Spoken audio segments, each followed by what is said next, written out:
Labdien! Mani sauc Jānis Šleziņš, esmu ārsts neiroķirurgs.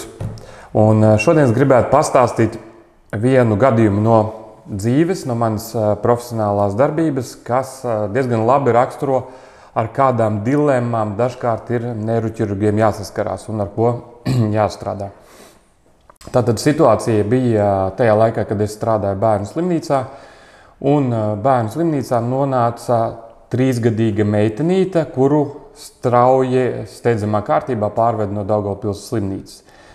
Bija zināms, ka Daugavpils slimnīcā viņa iestājās ar galvas sāpēm, sākotnēji bija relatīvi labā stāvoklī, bet tad ļoti strauji, burtiski dažu stundu laikā viņas stāvoklis dramatiski pasliktinājās līdz pat tādam stāvoklim, ko sauc par smadzeņu nāvi. Tātad cilvēkam it kā bērnam sirsniņa pukst, viņš tiek ventilēts ar aparātu, viņš it kā ir dzīves, bet pazīmes, kas liecinātu, ka darbojas smadzenes, vairs nav.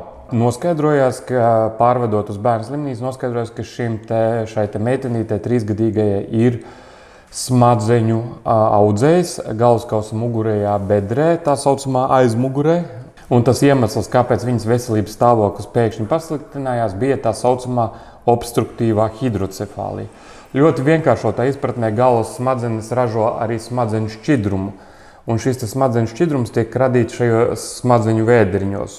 Un tad, ja šajās smadzeņu vēderiņos rodās kaut kāds mehānisks šķērslis, kas neļauj smadzeņu šķidrumam iztecēt ārā ārpus smadzeņu vēderiņiem, tad šis smadzeņu šķidrums uzkrājās smadzeņu vēderiņos un izraisa tā saucamo hidrocefāliju, kas var būt iemesls smadzeņu stumbra ķīlēšanai un bērna nāvē. Tātad šis bija tieši tas gadījums, kad 3-gadīga meitenīte saslima sākotnēji ar galvas sāpēm, kas dažu stundu laikā progresēja ar bezsamaņu un smadzeņu nāves ainu. Un tādu to bērnu atved pie mums uz bērnu slimnīcu. Un parādās dilemma. No vienas puses, jā, mēs zinām, ir smadzeņu nāves klīniskā aina. Nav nekādu refleksu, ir zīlītes platas, tad nav nekādu pazīmi, kas liecinātu, ka smadzenes ir dzīves. Un mēs saprotam, ka pat ja bērniņam pukst sirds un viņam elpināšanu nodrošina aparāts, viņš ir silts, viņam ir pulss, viņš šķietam ir dzīves, bet mēs saprotam, ka ja ir smadzenes ir beigtas, tad tas ir tikai laika jautājums, jo pēc būtības var uzskatīt, ka tas bērniņš ir miris.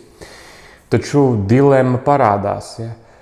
Vai nu mēs darām kaut ko, operējam šo audzēju, neskatoties uz to, ka ir smadzeņu nāves aina, vai arī mēs tajā brīdī pieņemam lēmumu, stop, ir smadzeņu nāves aina, šis bērniņš ir jau miris un mēs vairs neko nevaram izdarīt.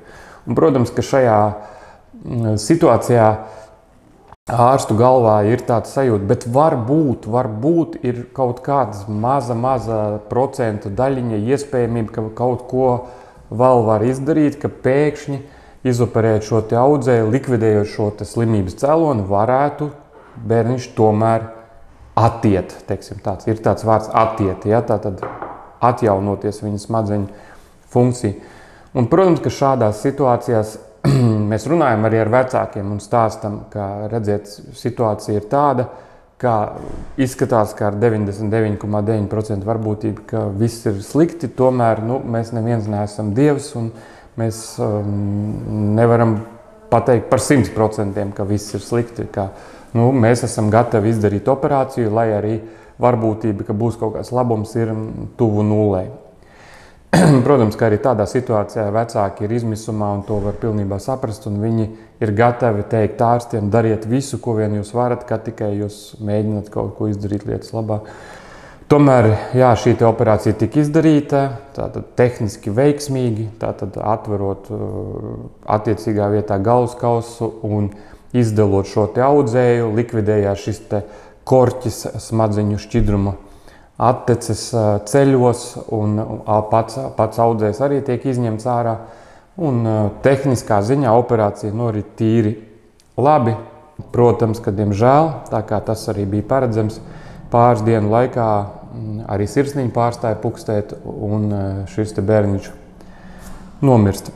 Ko es ar to gribētu sacīt, ar bērniņiem ir sarežģītāk nekā ar pieaugušiem, jo pieaugušie ātrāk var izjust un vārdiski izteikt savas sūdzības. Tātad viņi saka, vai tur man sāk reibt, vai man sāk kaut kāda galva sāpēt, man sāp kaut kādas problēmas ar acīm, ar līdzsvaru, ar vienalga, ko viņi spēj to saprast, izteikt vārdos, aiziet pie ārsta, pasūdzēties, un ārsti izmeklējot var konstatēt šo te vainu relatīvi agrāk.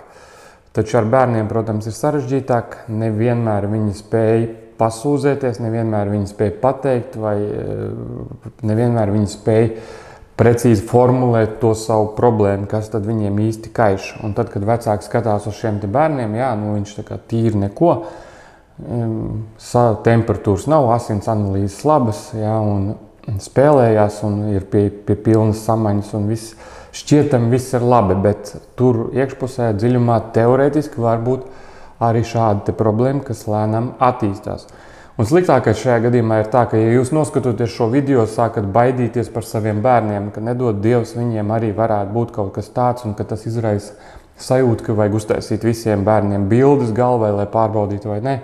Arī tāda droši vien ir pārspīlēta rīcība, jo kopumā jāsaka, ka šādi tas maziņa audzēji, kāda bija šai meitenītei, ir kaut kas ārkārtīgi rets.